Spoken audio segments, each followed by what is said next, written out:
Good evening, ladies and gentlemen. My name is Geza, and I'm a dentist. Yes, I fix teeth. I make fillings, root canal treatments. Don't we all love root canal treatments? And occasionally, I extract some teeth. But thank God, this is not the reason why I'm here for tonight. Because I'm also an adventurer. And tonight, we're going to focus on why we should go out and adventure a little bit more. So, if I tell people that I'm an adventurer, they assume that I'm some type of a polar explorer or a mountaineer, but I'm none of those. I'm a kite surfer, and I started kite surfing more than 15 years ago, just as the sport was getting started. And I experienced the whole development of this wonderful sport. And I fell in love with the sport so much that it took me to the most amazing places on this globe. For example, in 2010 and 2011, I tried to become the first person to kite surf across the Bering Strait. The Bering Strait is a sea strait which connects the United States and Russia. It's roughly 120 kilometers wide. The water temperatures are 4 to 5 degrees Celsius, and there's 4 different currents running through the strait. And this makes it probably one of the most dangerous places on this globe. So in 2010 and 2011, we went to a place called Wales. And Wales is on the tip of the Bering Strait. It has roughly 100 inhabitants. There's no train there. There's no road there. There's no harbor. All there is a little landing strip where once or twice a week a plane comes in to support this place with food. So we spent 6 weeks there doing different attempts to kite surf across the Bering Strait. And I believe that my team and I, in the 6 weeks, got to know the Bering Strait from all its different sides. From sunshine, to cloudy, to misty, to the most roughest condition you can imagine. And probably our most extreme attempt was, as we launched our kites by a very low wind in the United States, so that means we use a 12 square meter kite, and I surfed out there 60 kilometers in the middle of the ocean. I crossed the international date line.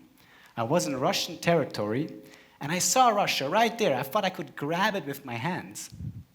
But then suddenly the storm came up, and we had like 3 to 4 meter waves and 25 knots of wind, and you're on this totally oversized kite, and it's pulling you around. And obviously, you had to abort that attempt as well, and this is when things can get really dangerous.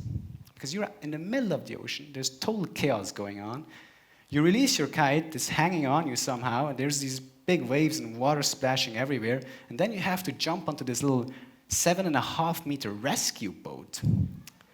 And the thing is, this rescue boat has to bring you back to land 60 kilometers in a storm. But just to put this in perspective, the next rescue helicopter is over 1,000 kilometers away. So you are really by yourself out there. And I want to show you how it looks like if you get picked up in the middle of the ocean. Here in Unit 1, just for your information, Geza has made it to the beach. The winds kept on increasing and increasing. And they're like you see massive waves out here now. Massive waves. Really dangerous what we're doing here. Abfahrt. Ein Wort, das eigentlich bleibt wirklich Abfahrt.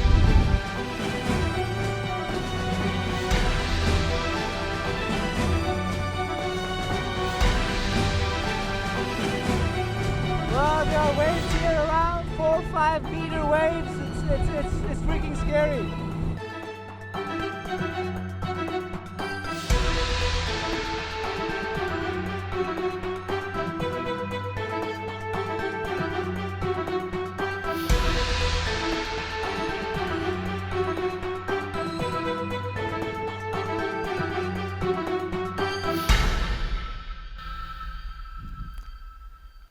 Unfortunately, all our attempts to kitesurf the Bering Strait were not successful. But that's like if you want to climb Mount Everest or K2, there's no guarantee, no matter how good you prepare. There's always a factor called Mother Nature, and if Mother Nature does not allow you to kitesurf across the Bering Strait or climb Mount Everest or K2, I guarantee you won't be able to make it. But despite this setback we had in 2010 and 2011, we then launched a complete new expedition, this time all the way down south of the globe. To be a bit more specific, in Chile, in Patagonia, where there is a sea strait which is called the Magellan Strait. And the Magellan Strait is a 600-kilometer sea strait which connects the Atlantic Ocean and the Pacific Ocean. From the concept, a very different expedition, because we could camp on the days where the conditions were bad, and when the conditions were good, we surfed. But don't get me wrong, also this is very tricky, because you launch your kite in the morning and you have no idea where you're going and how it looks like there. And we surfed over 9 hours non-stop, doing over 170 kilometers. But after 12 days, my brother and I became the first people to kitesurf through the Magellan Strait.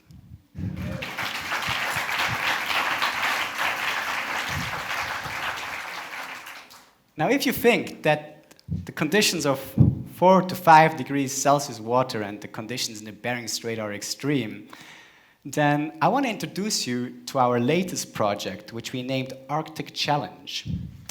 Now, Arctic Challenge, again, a very different concept. The main idea was to shoot a high-definition kitesurfing film in the middle of the Arctic, actually bringing together kitesurfing as a young, dynamic sport and this incredible landscape of icebergs. So for this reason, we went 200 kilometers north of the Arctic Circle in Greenland, where the water temperature is minus 0.7 degrees Celsius. It does not freeze because it contains salt. And I want to show you a little clip how it looks like if someone kitesurfs in between icebergs that are 80, 90, 100 meter high.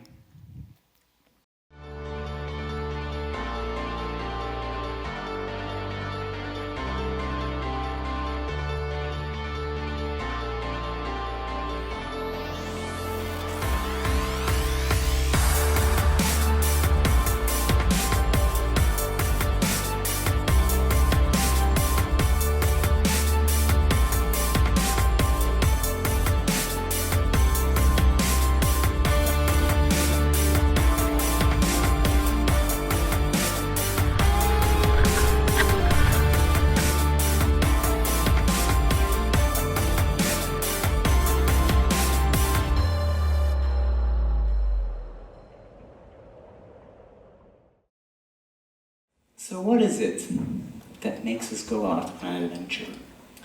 You know, people always ask me, why do you do something like this? What is the reason? Why do you do this? And I can tell you something. When you're in a tent out in the wild and you're cold and you're hungry and you're tired and you're exhausted and you're just killing time, sitting in your tent, looking at the roof of your tent, and you're thinking actually, hey, what the hell am I actually doing here? Why am I doing this? And there's 3 points I want to talk about tonight. The first one is, what fascinates me is to have an idea, a vision, and execute it. And for example, shooting a film in the Arctic.